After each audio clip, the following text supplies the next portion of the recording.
My name is Rob Swatsky, and I'm an Associate Professor of Biology at the Hack York campus. And I've been teaching anatomy and physiology and general biology for the past 10 years. The Fund for Excellence for STEM provides us the opportunity to provide funds for student success and technology enrichment in the sciences, technology, engineering, and mathematics disciplines.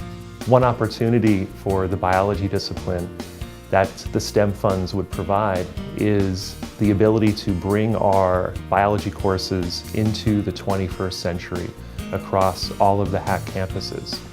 We're piloting a project involving using digital microscopes. The digital microscopes would provide an opportunity for both faculty and students to capture high-resolution images of microscopic images in anatomy and biology courses that they can use as powerful study resources.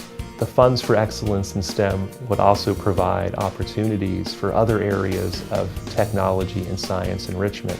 For example, an outdoor learning lab at the Lancaster campus. These initiatives would keep Hack on the cutting edge, since a huge emphasis in education at all levels is active learning with technology.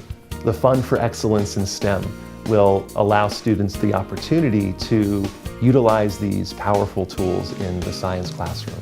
Please join me in giving to the Funds for Excellence in STEM.